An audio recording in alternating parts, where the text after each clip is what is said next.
The Creature from the Pit, the third serial of Doctor Who's 17th season, first broadcast in 4 parts from the 27th of October to the 17th of November 1979, and written by David Fisher. Now, this is actually the last Fourth Doctor story that I needed to procure in order to have seen every story from Tom Baker's era of Doctor Who. Unless you count Charlotte, which I have read Charlotte, the book adaptation, but I haven't yet seen the animated recreation that they've done of it, which I might do, I might not. Well, we'll see on that one. But The Creature from the Pit was the last one that I needed to see from Tom Baker's era, and to be honest with you, I'm pleasantly surprised by this story. I don't think this is the best story ever of Doctor Who they've ever seen, but it's got a message in it that Doctor Who have done before with the first Doctor back in Galaxy 4 in the 1960s, but it's a message I really respect and I think is invaluable for kids to hear. So, the Doctor, played once again by Tom Baker, and his companions, Romana, played once again by Lalla Ward, and K9, now voiced for the first time by actor David Brierley, they arrive on the planet of Chloris, which appears to be an overgrown jungle-style planet, to which in it they seemingly find an egg, a very large egg made out of metal. They don't truly understand.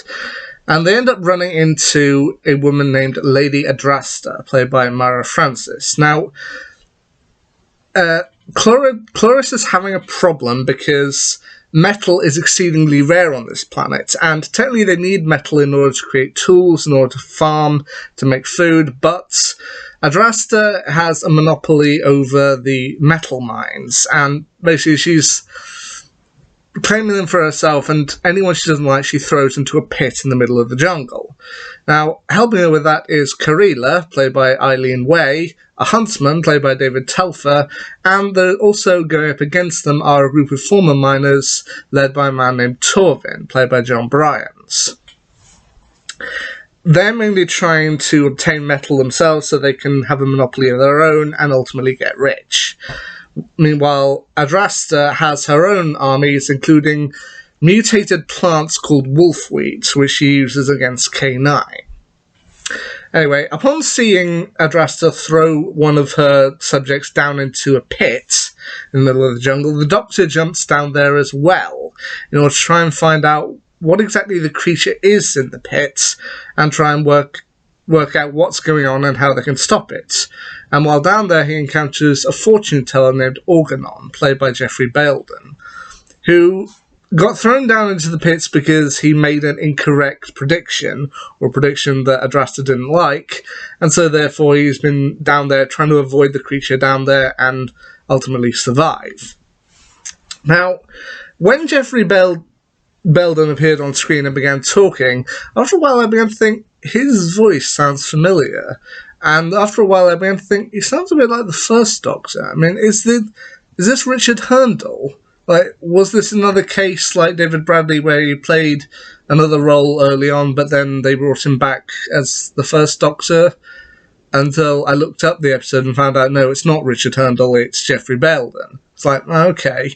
But then looking down through his article, I found out that he did actually voice, until his death in 2017, he did actually voice the first Doctor on a couple of occasions for Big Finish. So I was like, yeah, that's probably where I know him from. I've probably seen his name on a Big Finish cover of the first Doctor story, so yeah, that seems about right. And what the Doctor ultimately discovers is the creature doesn't actually eat humans. I mean, he doesn't eat humanoids. He eventually gets kind of rolled over by the creature and then discovers that it can't seem to quite communicate with him. And we don't actually get proper communication with the creature until part 4 of the story, when Torwin and his crew try to nick some more metal from Adrasta's palace. However, one piece of metal they try and get away with, they end up briefly getting hypnotized, coming down into the mine and attaching it back to the creature.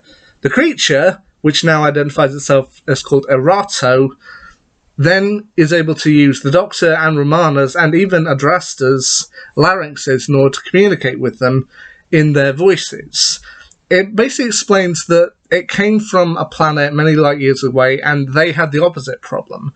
While metal is rare for the people of Chloris, it was all too common for Erato and its creatures, and it came down to broker a deal. It would provide them with metal if it could provide them with its food source.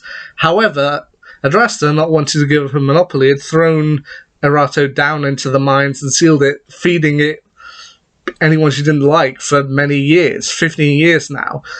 To which this does also lead me to my one small problem with this story, and it's not a big problem, but it's something that bugged me a little, which is that when we get to part 4 and when Erato can finally talk on something, it feels like two climaxes to me, because you get to the point where Erato is talking and then it says, "I'm sorry, I've got my own scores to settle," and then it crushes or consumes Lady Adrasta, and you think to yourself, okay, this is the defeat of the villain, we're wrapping up, soon everything will come to an end.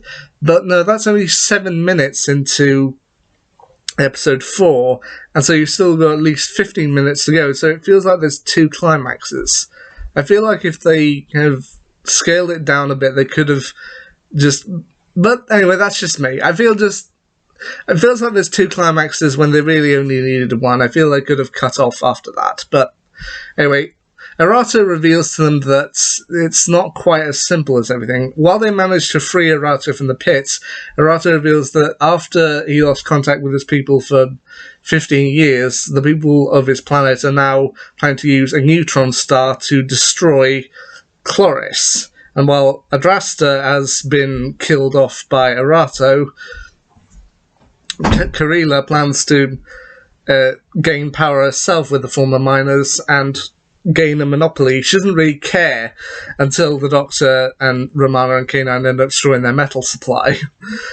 But yeah, the thing that I love about this particular story is its ultimate message, because, as I said, they did this message before with the creatures in Galaxy 4 with the first Doctor, but it turns out that Erato isn't actually there to consume humans. It's not evil. It may look monstrous, but it's actually quite a calm creature, and it was trying to broker a message with the humans, broker a message of peace.